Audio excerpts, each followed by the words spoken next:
पापमरातिर्धर्मो बन्धुर्जीवस्य चेति निश्चिन्वन् समयम यदि जानीते श्रेयो ज्ञाता ध्रुवम भवति। ठीक है, अब एक एक शब्द अलग अलग इसको शब्द देख लिए। पापम अराति धर्म बंधु जीवस्य च इति निश्चित वन समयम यदि जानीते श्रेयः ज्ञातः ध्रुवम भवति। क्या हुआ? पापम अर्थात पाप, जीवस्य जीव का, अराति शत्रु है, च और धर्म, धर्म अर्थात धर्म ही, बंधु बंधु है, इति इस प्रकार निश्चिन्वन निश्चय करता हुआ वह श्रावक समयम, समय के अर्थ दो है यहाँ पर, आगम भी और आत्मा भी, यदि जानीते जानता है, तरही तो वह ध्रुवम निश्चय से श्रेष्ठ ज्ञाता अथवा कल्याण का ज्ञाता होता है। इस श्लोक से अर्थ देख लो। पापम आराति धर्मो बंधुर जीवस्य च इति निश्चन्वन, है ना, समयम यदि जानी तो श्रेयो ज्ञातः ध्रुवम भवति। वो कहते हैं निश्चय से श्रावक वही है, निश्चय से सच्चा श्रावक कहो, श्रेष्ठ ज्ञाता कहो, कौन है? वही है जो पापम अराति, माने जो ये जानता है, जो ये मानता है कि पाप से बड़ा कोई शत्रु नहीं है। ये जो पाप भाव हैं, इन पाप भावों से बड़ा मेरा कोई शत्रु नहीं है।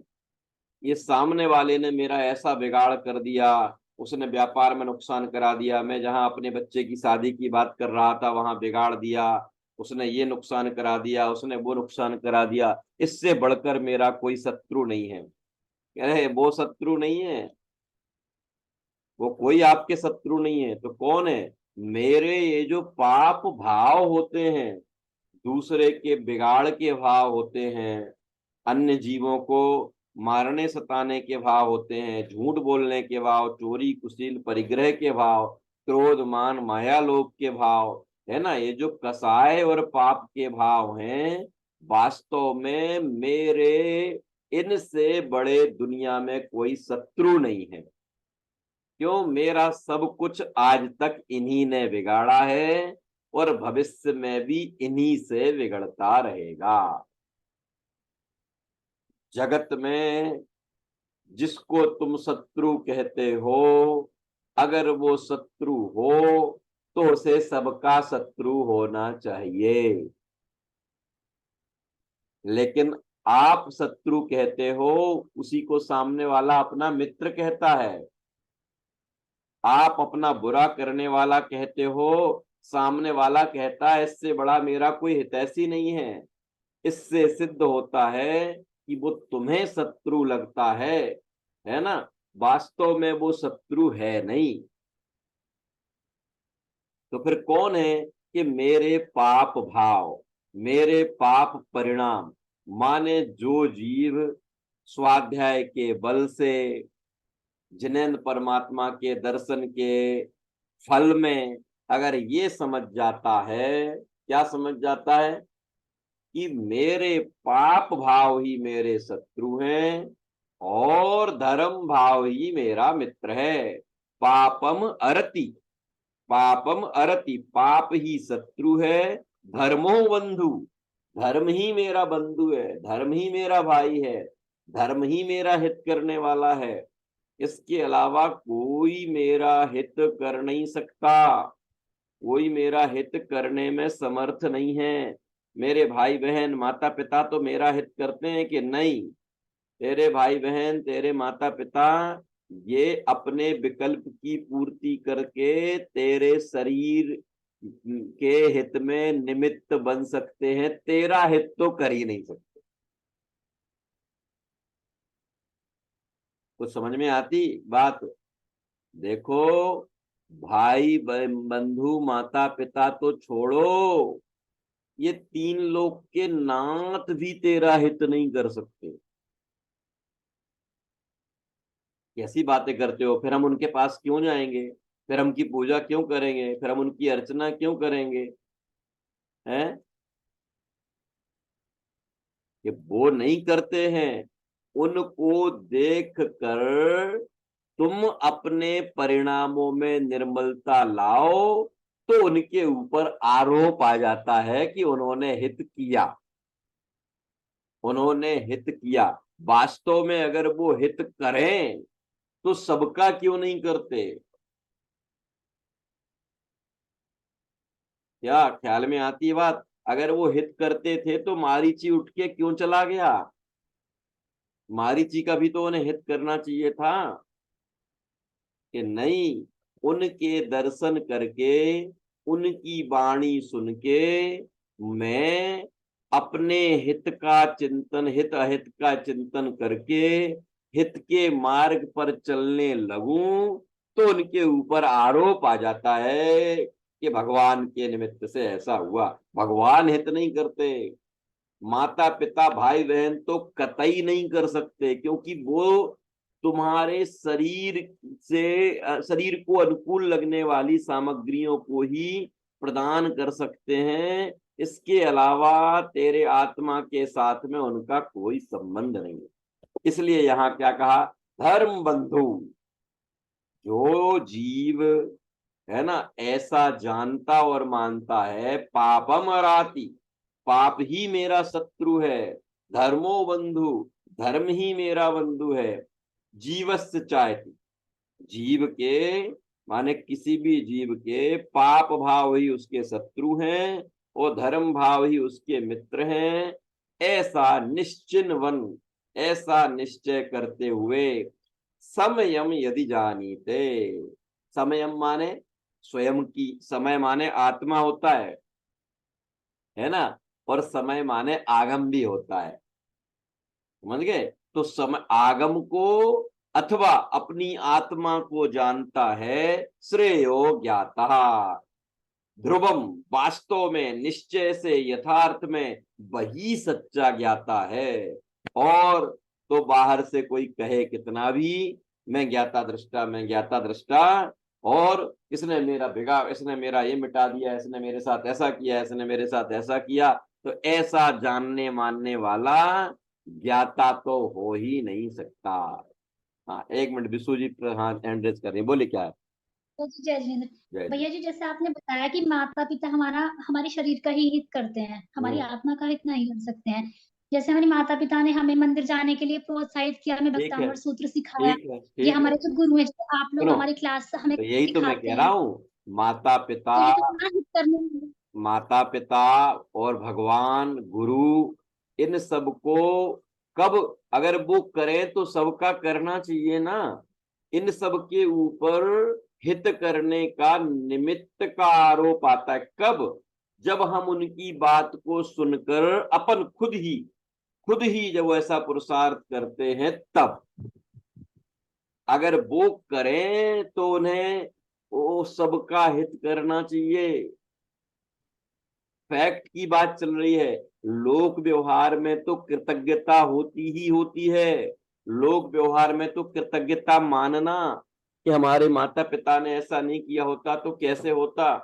लेकिन फैक्ट ये है कि जो बाहर में दुनिया की चीजों से ना किसी में शत्रुता मानते हैं, ना किसी में मित्रता मानते हैं, है ना, ये जानते मानते हैं कि मेरे ये जो कसाय भाव हैं, मेरे ये जो पाप भाव हैं, वही मेरे शत्रु हैं। और जो ये वस्तु के स्वरूप के चिंतन रूप है ना भाव हैं, वस्तु के स्वरूप को स्वीकार करने रूप जो श्रद्धा है, ऐसा जो धर्म है, ये धर्म ही मेरा मित्र है। इसके अलावा कोई मेरा मित्र नहीं है। कहने का मतलब यह है, इस श्लोक में आचार्य देव ने अंतिम अंतिम पड़ाव पर जाते हुए ये शिक्षा दे दी जन सामान्य को, है ना, जीव सामान्य को एक शिक्षा दी कि इस जगत में किसी से शिकवे शिकायत मत करना। इसने बुरा किया, इसने बुरा किया, कि कोई तुम्हारा बुरा नहीं करता, कोई तुम्हारा शत्रु नहीं है। तुम्हारा शत्रु केवल तुम्हारे पाप भाव है। और मित्र कौन है? कि तुम्हारे धर्म भाव, तुम्हारा वस्तु स्वरूप का चिंतन, वही तुम्हारा मित्र है ना। ऐसा निश्चय, इति निश्चिन्वन, ऐसा निश्चय करता हुआ, ऐसा निर्णय करता हुआ, समयम यदि जानीते, यदि समय अपनी आत्मा को जानता है अथवा आगम को जानता है। जानता है का मतलब वो ज्ञान वाला नहीं, क्षयोपशम ज्ञान वाला नहीं, ये श्रद्धा सहित जानना है ना। श्रद्धा सहित अगर वो ऐसा जानता है, श्रेयो ज्ञातः ध्रुवम, ध्रुवम माने निश्चय से, वास्तव में, यथार्थ में वही श्रेष्ठ ज्ञाता होता है। उसके अलावा बाहर से तो ज्ञाता दृष्टा आत्म राम कहे और अंदर में यही माने कि इनने ऐसा कर दिया, इनने ऐसा कर दिया, तो वो तुम्हारा, वो वास्तव में ज्ञाता नहीं है। इस तरीके से इस 148वें श्लोक में आचार्य देव ने सच्चा ज्ञाता कैसा होता है वो बताया। जरा मैं इसमें से वाचन करता हूं, फिर थोड़ी सी चर्चा इसके आधार पर करते हैं। देखो, पाप इस जीव का बैरी है, धर्म वह बंधु है, ऐसा दृढ़ निश्चय करता हुआ जो अपने को समय अर्थात शुद्ध आत्म स्वरूप को जानता है, वही अपने कल्याण को जानने वाला होता है, वही श्रेष्ठ ज्ञाता होता है। भावार्थ, इस जीव का संसार में दुख देने वाला कोई वैरी ही नहीं है। यह अपने विषय कसायों के मिथ्या विपरीत अनुराग से उत्पन्न किया पाप कर्म वही वैरी है। बस मेरे पाप कर्म, पाप भाव, है ना, पाप भाव से ही पाप कर्म बंधते हैं, इसलिए पाप भाव को ही कह दिया है ना। ये जो पाप भाव हैं यही मेरे शत्रु हैं। जिस दिन अपने शत्रु का विचार इस एंगल से हम करने लगेंगे, उस एंगल से इस दुनिया में कोई कमी नहीं दिखेगी। नहीं तो इस सारी दुनिया में कोई ना कोई कमी निकालने के लिए अपन भाग रहे हैं, है ना।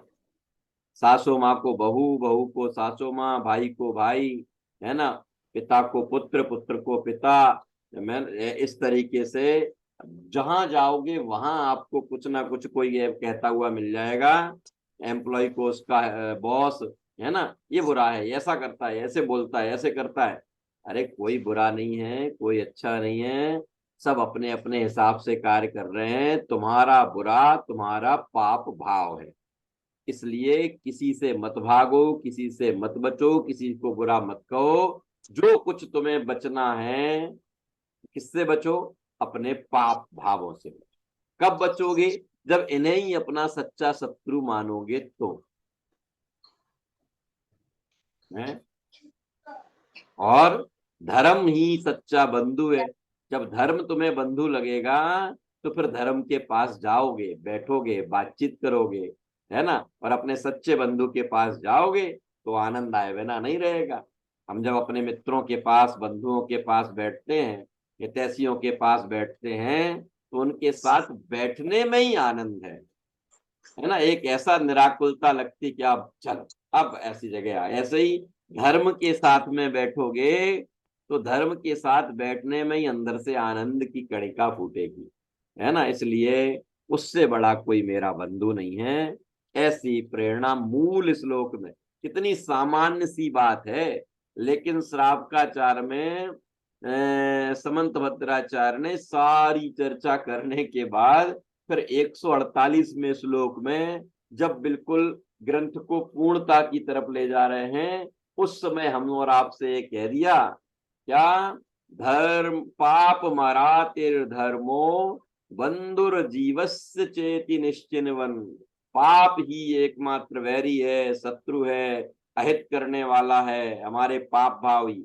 और मेरे धर्म भाव ही मेरा हित करने वाले हैं, ऐसा जो निश्चय करता है, ऐसा निश्चय जो करेगा, वो किसकी तरफ झुकेगा? वो अपने स्वरूप की तरफ झुकेगा, अपने आत्मा में झुकेगा। और ऐसा आत्मा में झुकने वाला ही वास्तव में सच्चा ज्ञाता है, श्रेष्ठ ज्ञाता है ना। और वही श्रेष्ठ फल की प्राप्ति करता है। जरा देखो, वाचन करते हैं, 4-5-6 लाइन है। अनुराग से उत्पन्न किया पाप कर्म वही वैरी है, अन्य तो वाह निमित्त मात्र है। अन्य तो दुर्वचन बोलने वाला, दोषों को कहने वाला, धन आजीविका का स्थान को जबरदस्ती से छीनने वाले, ताड़न मारन बंधन छेदन करने वाले हैं। वे मेरे उत्पन्न किए पाप कर्म के उदय से संबंधित हैं। जिनको तुम बुरा कहते हो, जिनको अपना शत्रु कहते हो, वो सब तुम्हारे पाप के निमित्त से खड़े हो गए हैं। मालूम, बहुत बार हम क्या कहते हैं, अभी घंटे भर पहले तो सब सही था, बस एकाएक ये आके खड़ा हो गया। कि वो नहीं खड़ा हो गया, तुम्हारे पाप कर्म का उदय उसको लेकर आ गया।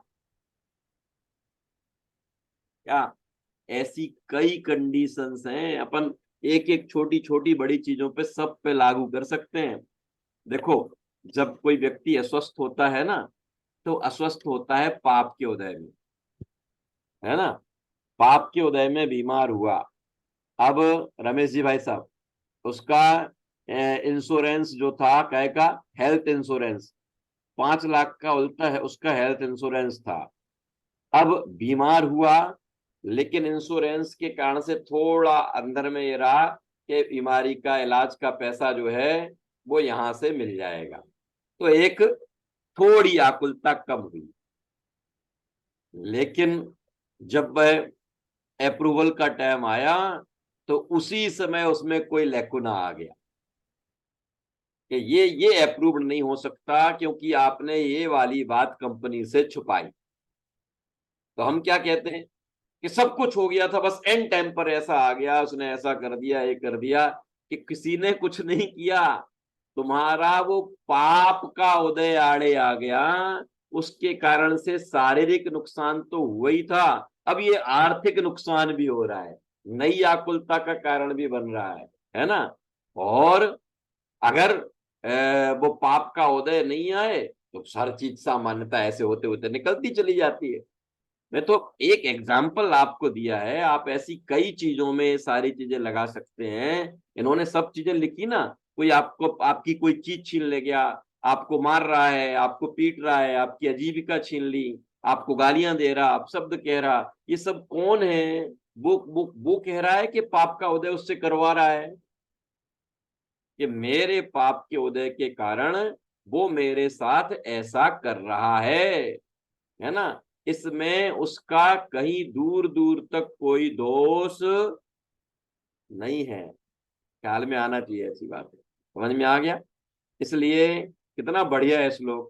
पापम पाप मरातिर धर्मो अराती, पापम अराती, पाप से बड़ा मेरा कोई शत्रु नहीं है। धर्मो धर्मो बंधु, धर्म से बड़ा मेरा कोई मित्र नहीं है ना। इति निश्चिन्वन, ऐसा निश्चय करता हुआ, ऐसा कहने वाला नहीं, सुनना जरा ध्यान से, ऐसा कहते तो हम और आप भी हैं। हम भी यही कह रहे हैं कि मेरा शत्रु मेरा पाप है, मेरे पाप भाव ही मेरे शत्रु हैं, और धर्म ही मेरा बंधु है, धर्म ही मेरा मित्र है, धर्म ही मेरा सखा है। लेकिन निश्चय कहाँ किया? ऐसा निश्चय करने वाला क्या करता है? समयम यदि जानीते, ऐसा निश्चय करता हुआ वह अपनी आत्मा को जानता है। निश्चय से वही ज्ञाता है ना। जानीते श्रेयो ज्ञाता, वह श्रेष्ठ ज्ञाता है, इससे बढ़कर कोई दूसरा ज्ञाता नहीं हो सकता। देखो, उत्पन्न किए पाप कर्म के उदय से संबंधित है। जो अपने पाप कर्म के सिवाय अन्य पुरुष को बैरी मानता है, वह मिथ्या ज्ञानी है। अन्य पुरुष को माने अन्य व्यक्ति को, परिस्थिति को, मौसम को, ना मालूम हम कितनी कितनी चीजों को बुरा कहते बैठे रहते हैं। पूरे दिन हमारी आधी से ज्यादा समय दुनिया से सिकवे शिकायत में निकल जाते हैं। मौसम बहुत खराब है ना, ये प्रकृति तो अपना ऐसा कर रही है, फलाना ठिकाना, इस तरीके से दुनिया से सिकवे शिकायत कर रहे हो, काहे को भैया? अपने पाप के उदय के बिना कोई मेरा खराब नहीं कर सकता, मेरा बुरा नहीं कर सकता, है ना। ऐसा अगर मानता है तो मिथ्या ज्ञानी है। उसने जिनेंद्र के आगम को जाना ही नहीं। किसने? जो ये दूसरे को अपना बुरा करने वाला मान रहा है, ऐसे जीव ने जिनेंद्र भगवान के आगम को ही नहीं जाना, और तो दूसरी क्या बात करें। वो आगम को नहीं पहचानता, आगम के स्वरूप। क्यों? क्योंकि आगम में कभी ऐसा कहा ही नहीं गया। आगम में तो यही कहा गया है, स्वयं किए जो कर्म शुभाशुभ, फल निश्चय ही वे देते, करे आप फल दे अन्य तो स्वयं किए निष्फल होते, है ना। जो ऐसा आगम में जिसने ऐसा पढ़ा है और ऊपर से कह रहा है कि ये नहीं होते तो ऐसा हो जाता, इनने ऐसा नहीं बिगाड़ा होता तो ऐसा हो जाता, अरे माथे ठोकने जैसी स्थिति है।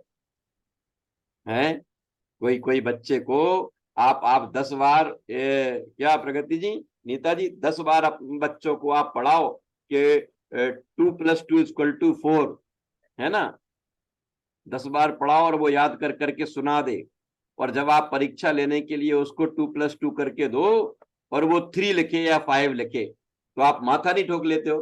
कैसा बच्चा है, कितनी बार बताया, कितनी बार याद कराया, वैसे ही का वैसा सुना तक दिया है इसने। अब जैसे ही परीक्षा के टाइम पे इसको देता हूं तो ये ऐसे गड़बड़ करता है। तो ऐसे ही अरहंत भगवान माथा ठोक लेते होंगे, ये कैसा श्रावक है। कितनी बार बताया है इसको कि तेरा अच्छा बुरा जो है, ये अच्छा बुरा तेरे पाप कर्म के उदय, पाप पुण्य के उदय के बिना नहीं होता।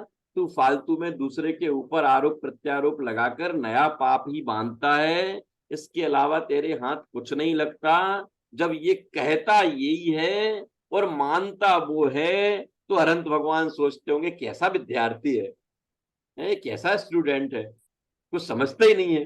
कितनी बार सिखाया, कितनी बार समझाया है। तो ऐसे ऐसे हैं क्या हम लोग और आप? हाँ, ऐसी स्थिति है।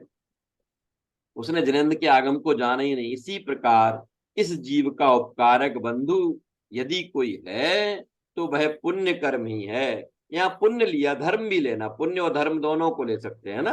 पुण्य और धर्म है ये। जो अपने पुण्य कर्म के उदय के सिवाय अन्य को उपकारक जानता है, वह भगवान के आगम का ज्ञानी नहीं, मिथ्या ज्ञानी है। यहां थोड़ी सावधानी रखना। अपने पुण्य के उदय के बिना अन्य किसी को अपना उपकारी मानेगा, तो जब वो किसी देवी देवता को उपकारी मानकर मिथ्यात्व में फंस रहा है ना, उस समय की बात अलग है और लोक व्यवहार की बात अलग है, कृतज्ञता वाली बात अलग है। ये पढ़ के और हम आज से मम्मी पापा से कहने लगे कि तुमने कुछ नहीं किया मेरे लिए, तुम तो कुछ कर ही नहीं सकते हो, है ना, कोई किसी का कुछ नहीं करता। अरे भैया ये नहीं है, इसके लिए नहीं चल रही है बात, है ना। कृतज्ञता और लोक व्यवहार अपनी जगह है और वस्तु स्वरूप अपनी जगह है। जिनेंद्र परमात्मा की पूजन करते समय, है ना, और क्या कह दो, है विशु जी, भगवान की पूजन करने जाओ और क्या कहो कि आप किसी का कुछ नहीं कर सकते, है ना, कोई किसी का कुछ नहीं करता, वो तो मैं ऐसे ही आपके पास आ गया था। तो क्या जरूरत क्या है वहां जाने की फिर, है? ऐसा नहीं है भैया। तो फिर सच्चा क्या है? कि सच्ची बात यही है कि पर का पर कोई मेरा कर सकता है, ऐसा जो मिथ्या अभिप्राय के कारण हम इधर उधर भागते हैं, इनसे कामना करते हैं, उनसे कामना करते हैं, और साक्षात जिनेंद्र भगवान जहां शिक्षा प्राप्त हुई थी कि मेरे पाप पुण्य के उदय कोई कुछ नहीं करता, वहीं जाके भिक्षा मांगने लगता है, वहीं जाके हाथ फैलाने लगता है। क्यों? क्योंकि ये जानता ही नहीं। सच्चाई जान जाएगा तो ये सब हट जाएगा, है ना। इसलिए कहा कि जो अपने पुण्य कर्म के उदय के सिवाय अन्य को उपकारक जानता है, वह भगवान के आगम को नहीं, आगम का ज्ञानी नहीं, मिथ्या ज्ञानी है। ठीक है, इस तरीके से ये अपना 148वां श्लोक पूर्ण हुआ। अभी कुछ और चर्चा